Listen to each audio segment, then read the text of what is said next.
women-owned business enterprise plan. There was a very thorough presentation provided at last month's meeting by Bill Warren from Saul Ewing, who prepared the plan. That presentation was recorded and is available on YouTube if anyone's interested in seeing it, but I'm not going to get into that level of depth.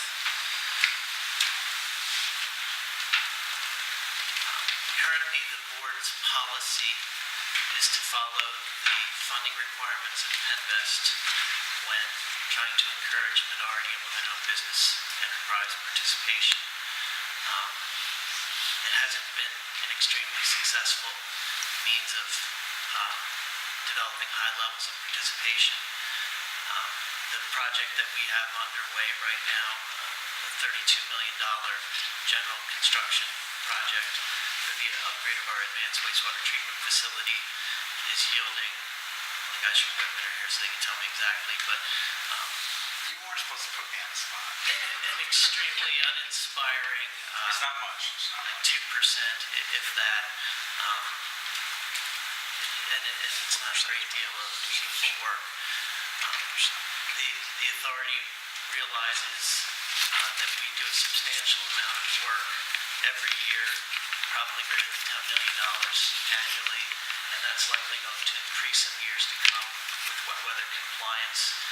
So there's a significant investment that's made in the infrastructure for the city of Harrisburg, and we would like to see that money going to more than just the creation of the infrastructure, but also to support the community and to at least begin to approach the makeup of our rate base, which is significantly underrepresented now by the specialty construction that's done. So we realize that we need to take proactive efforts to make that happen. So the board undertook the development of a new minority and women-owned business enterprise participation program that was presented last month. I'm just going to hit some of the highlights. As it's written right now, the plan applies to construction contracts. That's primarily because that's where most of the money is spent. We'll be expanding it into the other areas that we deal with in the future, but we wanted to begin with the largest area as we rolled it out so that we got the program running efficiently. And right now, the threshold is anything that requires public bidding under the Pennsylvania Municipalities Authorities Act. And for your reference, for 2016, that's $19,400. That's adjusted annually with the Consumer Price Index, but essentially anything we do costs significantly more than $19,400. So it essentially says anything that we publicly bid or any construction project we do will have these requirements attached to them. The plan has minimum performance levels established for each project. That's to give some flexibility and understanding that there's differences in a pipeline utility project versus a building project. And those MPLs will be established by Capital Region Water. We haven't determined exactly how that's going to be done, whether there'll be a disparity study done for the city, Capital Region Water, and other agencies to try to understand where those levels should be set, or if we'll begin setting them ourselves in the hopes that we're setting them well and establishing the understanding and try to increase them. There will be separate MPLs established for minority business enterprises and women-owned business enterprises for each project. Once those MPLs are established, bidders must meet or exceed those MPLs in order to avoid review for non-discrimination. If for some reason the bids do not exceed those MPLs, the bid materials will be reviewed to establish whether discrimination occurred, and if a determination of discrimination has been made, the bid will be rejected. CRW doesn't intend to develop our own internal certification will rely on industry standards to avoid confusion and additional work. Just some time elements. As mentioned earlier, at the board's April meeting on April 27th, there was a detailed presentation on the plan, and that's available for anyone who's interested. It's on YouTube. Andrew, I don't know if it's on the website or if we need to provide that separately. No, I think what we'll do is we'll stitch this together with that and post it on our website. Okay, and then we're holding 2 public hearings to get public input. The first one is this meeting tonight, and as Mark announced earlier, the second meeting is on June 2nd. That meeting's in Allison Hill. We will be accepting comments through a number of different medium. You can comment on our webpage, that's Capital Region Water /MWBE, or you can submit your comments by email to info@capitalregionwater.com, or you can mail your comments in to CRW attention M/WBE at our location here at 212 Locust Street, Suite 500, Harrisburg. Those are the highlights that I wanted to cover. So I'd like to open it up to questions and comments. We'll be recording all the questions and providing a response document identifying all the questions and comments we received and the recommended response to those comments. The comment period, I didn't hit that, sorry, runs through June 16th. We'll be putting the comments together and reviewing them with the board in hopes that they'll be able to take action at their June meeting. But that'll be largely dependent on what we receive for comments and how much amendment is needed to address. About 30 years practicing here, and before that in Scranton. I was in state government in between my Scranton tenure and my Harrisburg tenure, working for DGS, and at that point in time, late 80s, we created several minority and women business enterprise programs. Since then, and counting those programs, I've probably been involved in about a half dozen of these efforts, and that may be the largest number of anybody handling these kinds of things in the last couple of decades. The purpose of the program, my assignment really from Capital Region Water, was to create a program that would provide opportunities, open up opportunities. The idea also further was to minimize the cost of the program, make it as efficient as possible, minimize, if not eliminate, the potential for judicial challenges. You may be aware that sometimes these programs are thought to be onerous or somehow improper, and they do get challenged. So we have to be aware that we have to stay within certain legalities. Lastly, the assignment included the idea, a very salutary one, to build capacity in the role and the capabilities of minority and women business enterprise programs in the area.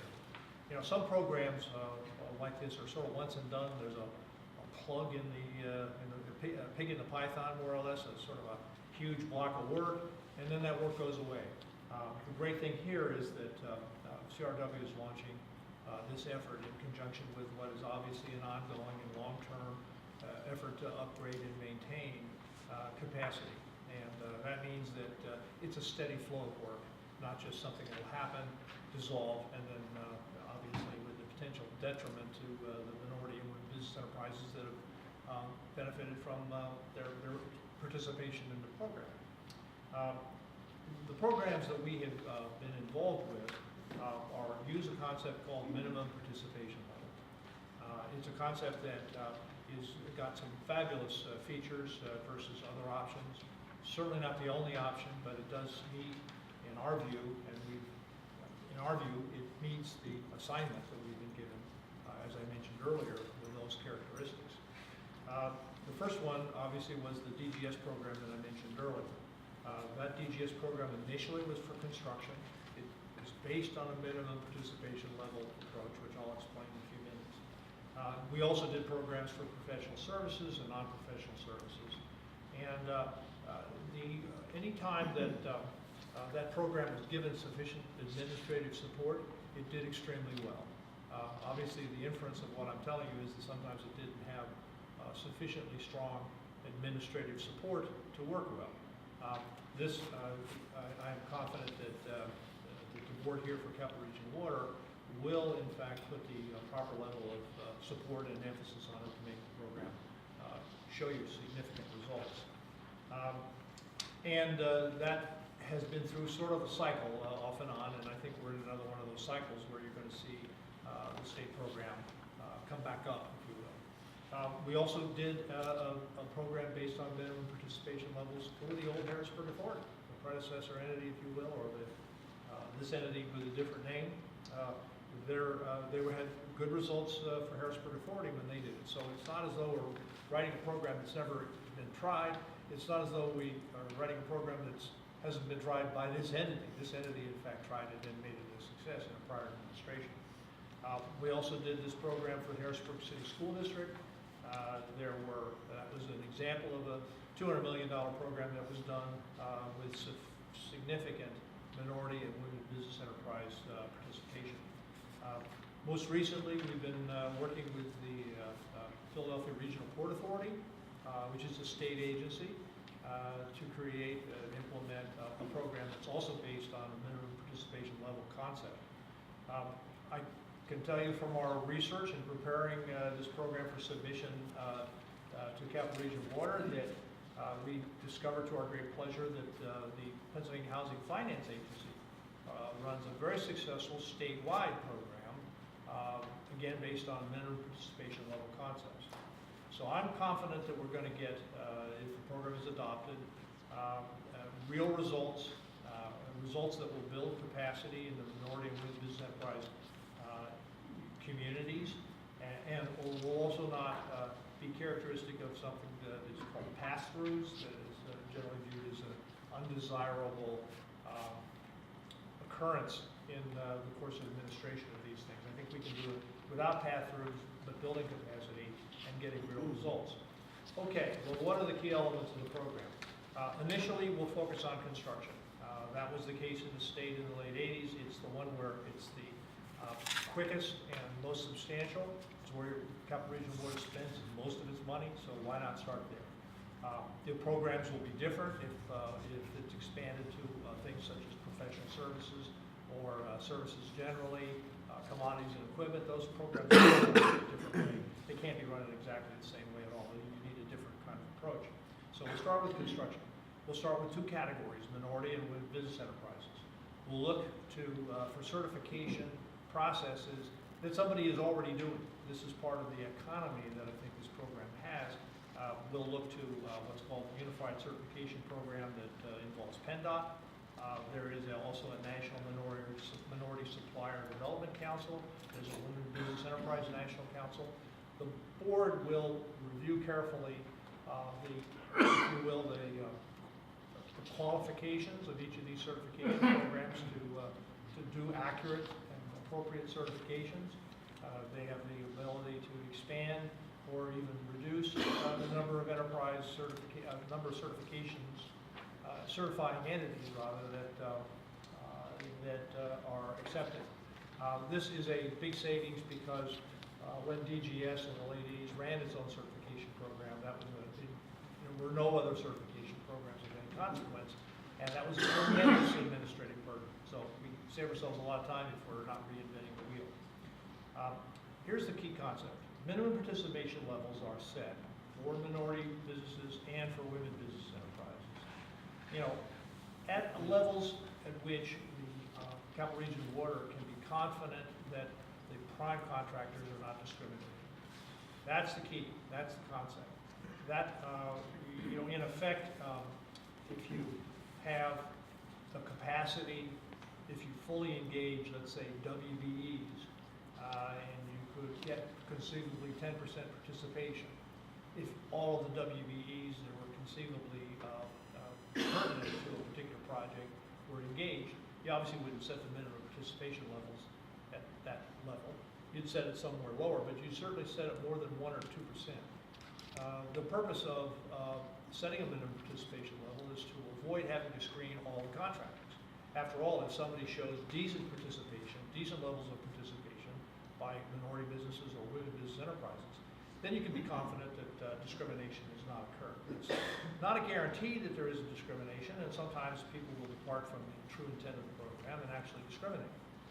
That certainly was the experience of DGS over the decades that program has been run. They have actually encountered people who still in the current marketplace, in what year are we in, 2016, actually do not treat equally minority business subcontractors from other subcontractors.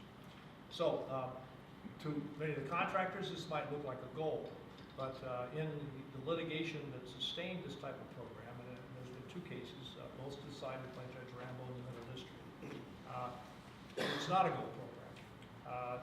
It is the desire and the expectation, and I believe likelihood, that the prime contractors will see the intent and will understand that they have an obligation to make sure they don't discriminate, and if they care to avoid a review, they can just meet the minimum participation levels. If there are circumstances, and there often are, where they can't meet those levels, notwithstanding the good faith of the Capital Region Water to set the levels at an appropriate point, then they are not automatically excluded. If they didn't discriminate, they get to work, even at below NPL levels. Overall, these are not arbitrary numbers. They're not pulled out of the sky. So many minority programs that are goal programs are just have arbitrarily set levels of